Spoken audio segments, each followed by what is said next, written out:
Hello everyone, welcome to this spy solution. देखिए दोस्तों, UP polytechnic 2023 के लिए फॉर्म अप्लाई होना शुरू हो चुके हैं। मैं आपको गाइड करूंगा कि आप स्टेप बाय स्टेप मोबाइल से अपने फॉर्म को कैसे अप्लाई कर सकते हैं।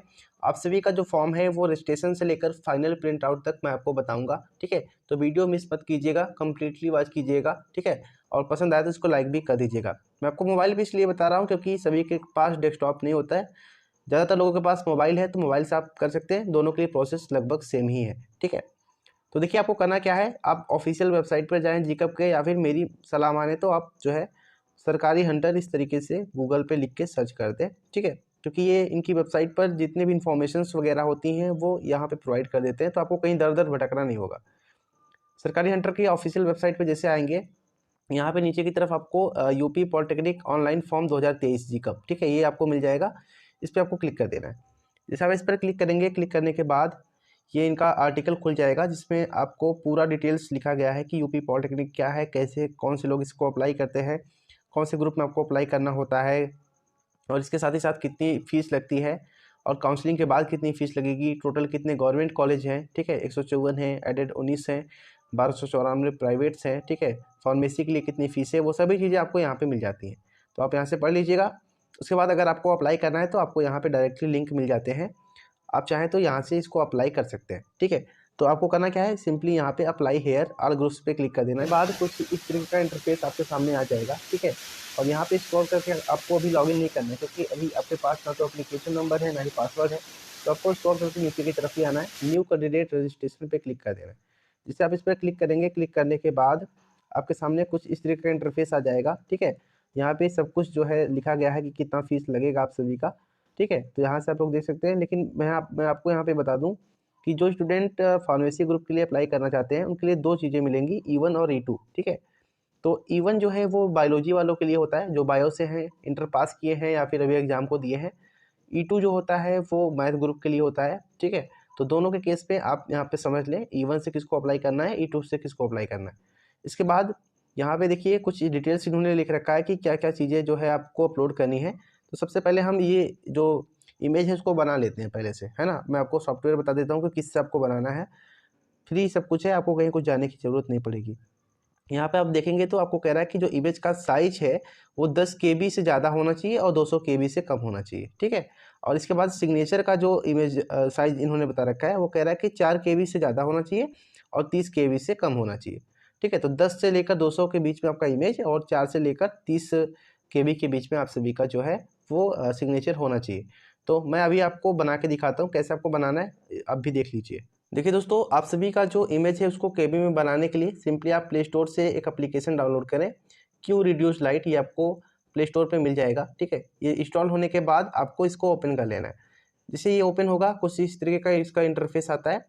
चूज़ फोटो पे क्लिक करेंगे, ठीक है। और यहाँ पे आपको जहाँ पे आपने अपना फ़ोटो रखा हुआ है, ठीक है, पहले से आप फ़ोटो खींच लीजिएगा विजिबिलिटी के साथ। तो ये फ़ोटो यहाँ पे मिल जाएगा आपको। तो यहाँ पे मैं ये फ़ोटो सेलेक्ट कर लेता हूँ। ये देखिए ऑलरेडी 36 केबी का है ना। तो ये जो इमेज में अभी रिक्वायर्ड है वो कह रहा है कि आप सभी का जो इमेज है वो 10 केबी से लेकर 200 केबी के बीच में होना चाहिए। तो 36 केबी तो ऑलरेडी इसके बीच में है, तो ये मेरा इमेज चल सकता है। तो मैं आपको दिखाने के लिए अभी कर रहा हूँ। मैं मान लीजिए मैं 36 से थोड़ा सा कम कर सकता हूँ। ये बढ़ नहीं सकता है, कम हो सकता है। तो 36 है ना, तो भाई मैं इसको 30 कर लेता हूँ, ठीक है। ये 30 पे करके कंप्रेस पे क्लिक कर देंगे तो ये जो इमेज है वो 29.70 का बन चुका है, ठीक है। तो आप देख सकते हैं, इसको मैं अपलोड कर सकता हूँ। इसी तरीके से अभी मुझे इसका सिग्नेचर भी बना लेना है। फिर से ऐप को ओपन करेंगे और अपने बॉक्स में जाएंगे जहाँ पर भी हमने अपना सिग्नेचर रखा हुआ है। जैसे कि यहाँ पे जो सिग्नेचर है वो मैं इसको जो है ले लेता हूँ, ठीक है। ये सिग्नेचर मैंने ले लिया। अभी सिग्नेचर बोल रखा है कि 10 से लेकर 30 केबी के बीच होना चाहिए। तो ये मेरा ऑलरेडी 27 केबी का है। मैं इसको क्या करता हूँ, 20 केबी का बना लेता हूँ, ठीक है। ये मैंने कंप्रेस पे क्लिक किया। अब देखिए ये जो है अलग से फाइल बना के सेव कर देता है आपके गैलरी में। 20 केबी का हमारा इमेज हो गया, 19 पॉइंट समथिंग केबी का, और हमारा जो फोटो है वो भी बन गया है। तो यहाँ से दोस्तों मैंने सब कुछ केबी जो है वो बना लिया है, जैसा कि यहाँ पे रिक्वायर्ड था उसी के हिसाब से मैंने बना दिया है, ठीक है। ये आप हाइट और विड्थ पे मत जाइएगा, बाकी अगर आप जो है केबी बना लेते हैं तो वो सब कुछ एडजस्ट हो जाता है, ठीक है। स्क्रॉल करके नीचे की तरफ आएंगे, एक काम करिएगा, यहाँ से आप लोग 3 डॉट दिखाई दे रहा है, इस पर क्लिक करें और ये डेस्कटॉप साइट पे कर लें, ठीक है। इससे बिल्कुल आपको कंप्यूटर जैसा लुक आएगा। तो डेस्कटॉप साइड पे क्लिक करेंगे तो ये कुछ इस तरीके से आ गया, फिर मैं यहाँ पे क्लिक कर देता हूँ। ठीक है, ये आपका बन के आ गया डेस्कटॉप साइट पे। इस तरीके से देखिए अभी ये डेस्कटॉप साइट पे है, आप देख सकते हैं टिक लगा हुआ है। तो जैसे डेस्कटॉप पे दिखता है उसी तरीके से आपको दिखाई पड़ेगा। स्क्रॉल करके नीचे की तरफ आना है और नीचे की तरफ जैसे आप आएंगे यहाँ पे एग्री बटन आपको दिखाई देगा, इस पर क्लिक कर दे रहा है। जैसे आप इस पर क्लिक करेंगे तो फिर वही आपके सामने जो है पूरा का पूरा डैशबोर्ड आ जाता है, जिसमें आप सभी को अपना नाम, पापा का नाम, मम्मी का नाम, डेट ऑफ बर्थ, जेंडर और आइडेंटिटी नंबर, ये सभी सिलेक्ट करना है। तो एक काम करता हूँ, मैं पहले इसको जल्दी जल्दी से भर लेता हूँ। तो यहाँ से दोस्तों मैंने सब कुछ भर लिया है, नाम, पापा का नाम, मम्मी का नाम। इसके बाद आपको जेंडर यहाँ से सिलेक्ट करना है, मेल या फीमेल। मेरे केस में मेल है। आइडेंटिटी टाइप आपको सिलेक्ट करना है कि क्या देना चाहते हैं। तो जैसे कि यहाँ पे बहुत से स्टूडेंट हैं जो अपना अलग अलग जो है आइडेंटिटी देते हैं। तो जैसे कि यहाँ पे वोटर आईडी है, अदर वैलिड आइडेंटिटी है। ठीक है, तो जो भी आपके पास से आप लगा सकते हैं। जैसे कि मेरे केस में other valid government identity with photograph, तो इस पर मैं क्लिक करूंगा। ठीक है, तो यहाँ से मैंने अपना आइडेंटिटी कार्ड का जो नंबर है वो दे दिया है, आधार कार्ड नंबर मैंने इसमें डाल दिया है। ठीक है, अब जो है सबसे इम्पोर्टेंट चीज़ आती है आप सभी के इस रजिस्ट्रेशन में प्रोसेस में। सबसे पहले आपको अपना एक मोबाइल नंबर जो कि वैलिड हो और ईमेल आईडी इंटर करना है। अगर नहीं है तो उसको बना लीजिए, क्योंकि बगैर इसका आपका कुछ नहीं होने वाला है, आगे काउंसलिंग में भी यही काम आएगा। तो मैं यहाँ पे अपना मोबाइल नंबर जो है वो इंटर करता हूँ। तो देखिए यहाँ से मैंने मोबाइल नंबर और ईमेल आईडी ये दोनों चीज़ जो है अच्छे से फिल कर दिया है। ठीक है, ये आपको ध्यान देना है। अब इसके बाद नेक्स्ट जो प्रोसेस है वो है आपका पासवर्ड क्रिएट करने का।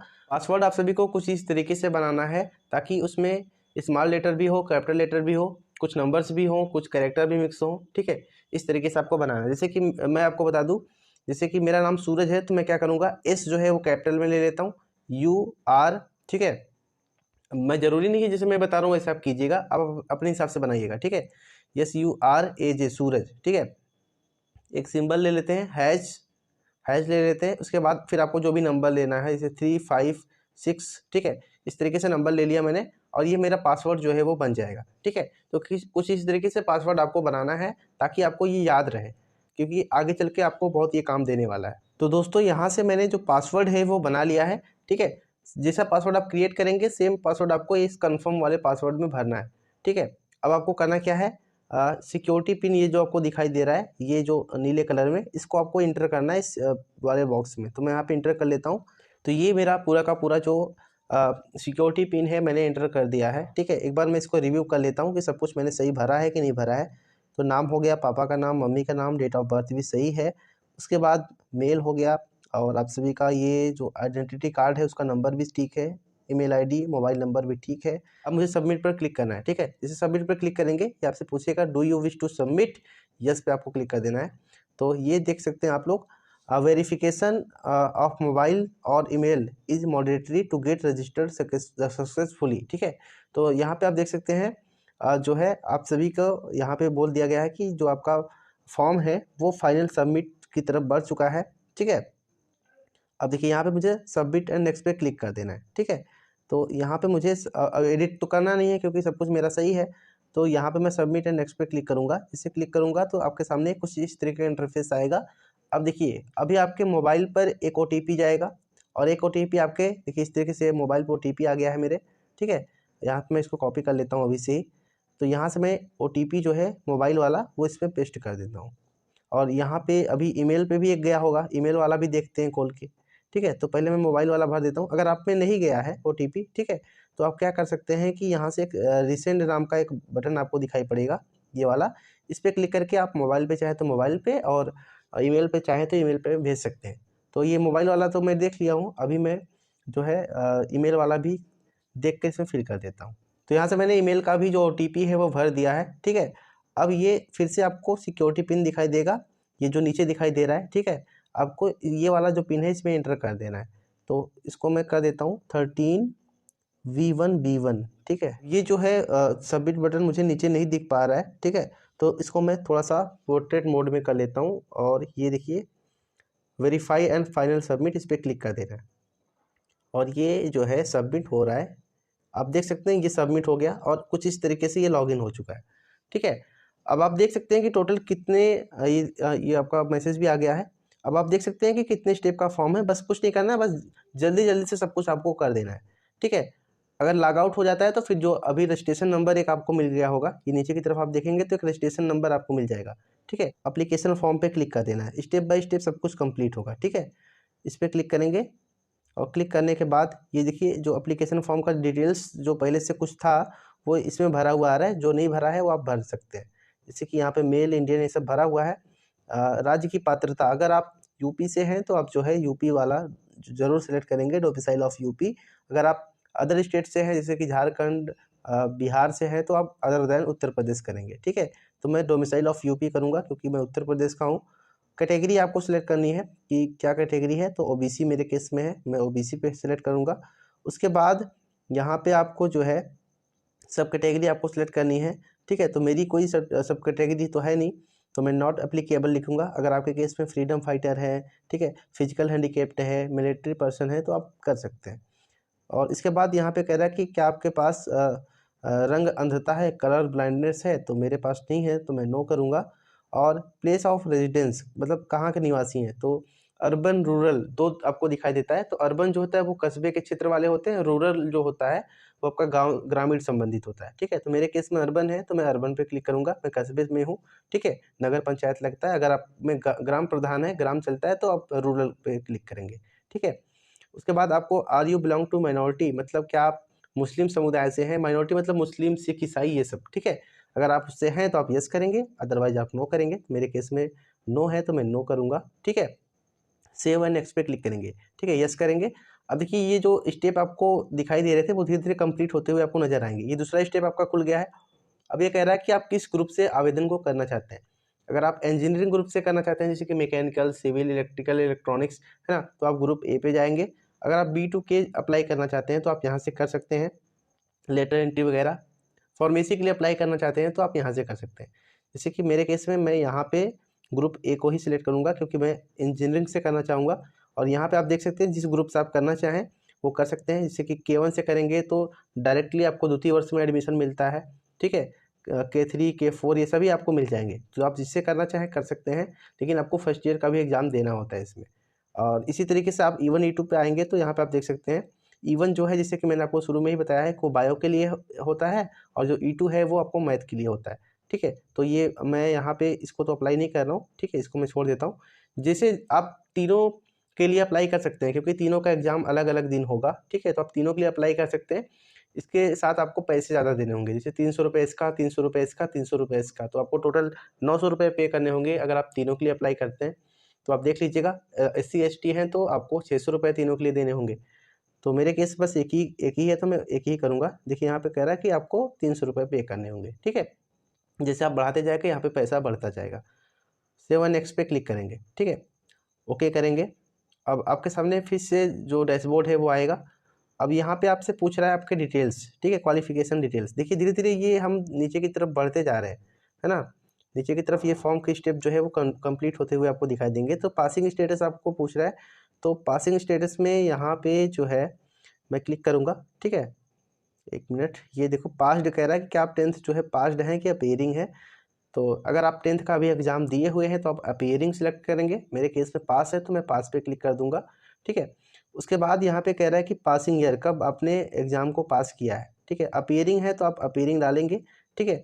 और अगर आप अपीयरिंग है मतलब आप पास कर चुके हैं पहले से तो आप यहाँ पर सिलेक्ट करेंगे, तो मैं अपना सिलेक्ट कर लेता हूँ।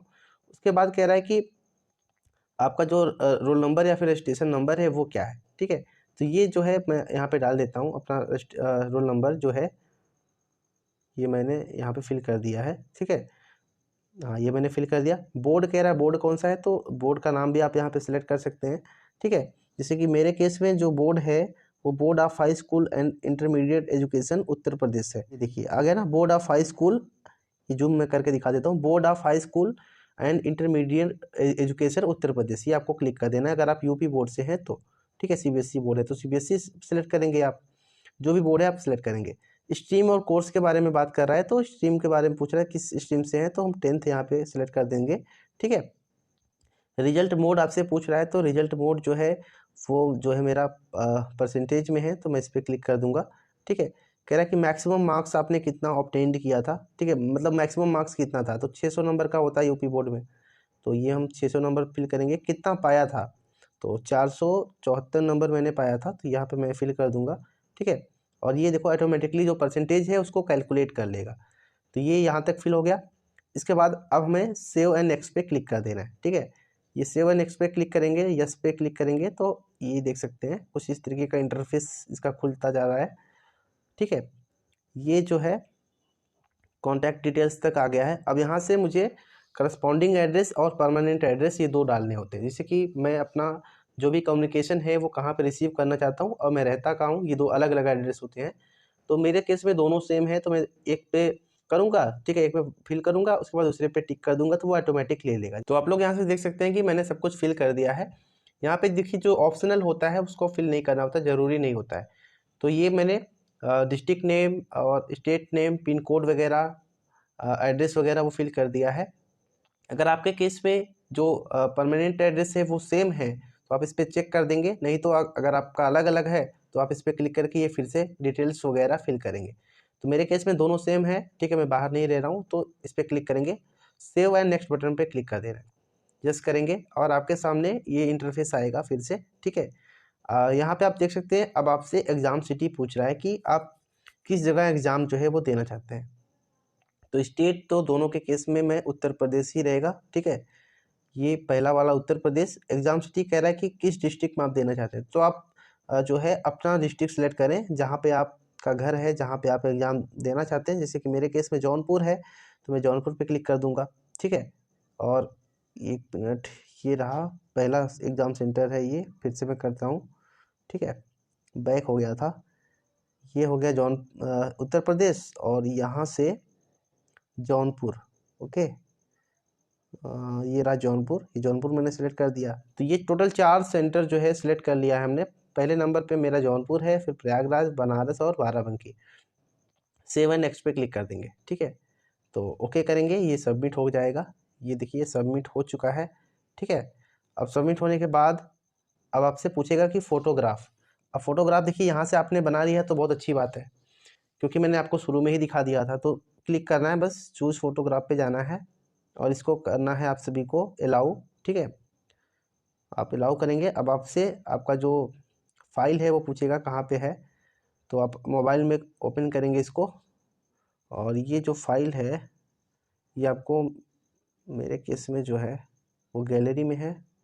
गैलरी के बाद जो है ये देखिए क्यू रिड्यूस नाम का एक फ़ाइल आएगा, इस पर फ़ोटो मिल जाएगा आपको, इस फ़ोटो को क्लिक कर देना है। ठीक है, ये फ़ोटो हो गया मेरा। इसको फिर से पोर्ट्रेट मोड में करते हैं। फ़ोटो अपलोड हो गया है, सिग्नेचर भी चूज़ करेंगे। तो ये दोनों फाइल मैंने चूज़ कर लिया है। जैसा साइज इसमें मांगा है उसी के हिसाब से होना भी चाहिए, है ना। तो सबमिट एंड प्रीव्यू पे क्लिक कर देना है। ये क्लिक करने के बाद आपको कुछ इस तरीके से यहाँ पे दिखाई देगा। ठीक है, ये देखिए इमेज भी अच्छे तरीके से आ चुका है और ये सिग्नेचर भी आ चुका है। तो आप लोग देख सकते हैं कितने अच्छे से ये सब कुछ अपलोड हो चुका है। तो जिस एप्लीकेशन से मैंने आपको बताया है वो आपको कर देना है। यहाँ पे देखिए एक ऑप्शन आपको मिलेगा सेल्फ वेरीफाइड का, इस पर क्लिक कर देना है। तो ये वेरीफाई हो चुका है, सिग्नेचर भी सेल्फ वेरीफाइड करना है, इस पर क्लिक कर देना है। ठीक है, ये दोनों आपको वेरीफाई हो जाएंगे। फिर आपको सेव फाइनली नेक्स्ट पे क्लिक करना है। ठीक है, इस पर क्लिक करके ओके कर देंगे इसको। अब ओके करने के बाद कुछ इस तरीके का इंटरफेस आएगा आपके सामने, आप देख सकते हैं। ठीक है, ये पूरा का पूरा जो फॉर्म है वो कंप्लीट हो चुका है। अब आप देख सकते हैं, आप पूरा का पूरा डिटेल्स आपको इसमें दिखाई पड़ेगा। ठीक है, कितना आप लोगों ने आवेदन किया है, एग्ज़ाम सेंटर कहाँ कहाँ पे लिया हुआ है, पहले नंबर पे क्या है, वो सभी चीज़ें आपको यहाँ पे दिखाई पड़ेंगी। ठीक है, तो ये देखिए मैंने सब कुछ अच्छे से फिल किया हुआ है और ये आपको सिग्नेचर यहाँ पे दिखाई पड़ेगा। अगर सब कुछ सही है तो आप कर सकते हैं, नहीं तो आप फिर से एडिट कर सकते हैं। ये साइड में आपको जो है दिखाई पड़ रहे होंगे। ठीक है, तो यहाँ से आप एडिट भी कर सकते हैं। किसी भी सेक्शन पे अगर आपको जाना है तो आप क्लिक करके जा सकते हैं। ठीक है, तो मेरे केस में सब कुछ सही है, तो मैं क्या करूँगा, इस पर नीचे डिक्लेरेशन पे क्लिक करूँगा और सेव एंड फाइनल सबमिट पे क्लिक कर दूँगा। इस पर क्लिक करेंगे। ठीक है, आपसे पूछेगा कि क्या आप सच में फाइनल सबमिट करना चाहते हैं, तो यस पे क्लिक कर दीजिए। अब आपके सामने ये जो फॉर्म है वो फाइनली सबमिट हो चुका है। ठीक है, सब स्टेप आपको कंप्लीट दिखाई देगा। अब यहाँ पे आपको कह रहा है कि आप जो पैसा है उसको पे कीजिए। ठीक है, तो पे रजिस्ट्रेशन फीस पे जाएंगे, इस पर क्लिक कर देना है आपको। देखिए क्लिक करने के बाद आपको पेमेंट गेटवे पे ले जाएगा और यहाँ पे आप देख सकते हैं ऑनलाइन पेमेंट आपको करना है 300 रुपये का। ठीक है। तो मेरे ख्याल से आप सभी लोग जो है गूगल पे वगैरह तो चलाते होंगे, उसी से कर लीजिए। ऑनलाइन पेमेंट पे क्लिक करना है, यहाँ पे क्लिक करना है और आप चाहें तो एसबीआई पे के थ्रू कर सकते हैं या फिर आप चाहें तो जो है आईसीआईसीआई बैंक के थ्रू कर सकते हैं, ठीक है। तो दोनों के केस में आपको कोई दिक्कत नहीं होगी, ठीक है। यहाँ पे आप देख सकते हैं, आप चाहें तो यहाँ पे कर सकते हैं और आईसीआईसीआई में आपको एक ऑप्शन मिल जाता है यूपीआई वाला, ठीक है। तो यूपीआई पे आपको क्लिक कर देना है। तो यूपीआई मेरे ख्याल से गूगल पे वगैरह सब कुछ चलाते हैं। तो अगर आपको गूगल पे से करना है तो आपको आईसीआईसीआई पे आना होगा, ठीक है। यहाँ पे कोई चार्जेस वगैरह आपसे नहीं लगेगा। तो यूपीआई पे आपको क्लिक कर देना है और यूपीआई पे आप किससे जो है पेमेंट अपना करना चाहते हैं तो आप यहाँ पे देख सकते हैं, सब कुछ जो है आपको अवेलेबल यहाँ पे दिखाई पड़ेगा। तो फ़ोन पे या फिर गूगल पे किससे आप करना चाहते हैं। तो अगर आप गूगल पे से करना चाहते हैं तो यहाँ से कर सकते हैं। अगर आप जो है क्यूआर कोड से करना चाहते हैं तो इस पर क्लिक कर देना है, ठीक है। जैसे आप इस पर क्लिक करेंगे, क्लिक करने के बाद आपके सामने जो है वो क्यूआर कोड जो है बनना शुरू होगा, ठीक है। मेक अ पेमेंट पे क्लिक कर देना है। जैसे आप इस पर क्लिक करेंगे, अब आपके सामने यहाँ पे देखिए ये क्यूआर कोड आ गया है ना। तो आप क्यूआर कोड से इसको स्कैन करिए, ये पे हो जाएगा, ठीक है। आप अपना यूपीआई पिन डाल देंगे, पे हो जाएगा और ये आपका जो ट्रांजेक्शन है वो सक्सेस हो जाएगा। फिर जो है आप लोग अपना प्रिंट आउट निकाल सकते हैं। तो आई होप आप सभी को ये प्रोसेस समझ में आया होगा और जैसा भी जानकारी होगा मैं आपको प्रोवाइड करता रहूँगा। अधिक जानकारी के लिए चैनल को सब्सक्राइब करके रखें। मिलेंगे नेक्स्ट वीडियो में। जय हिंद।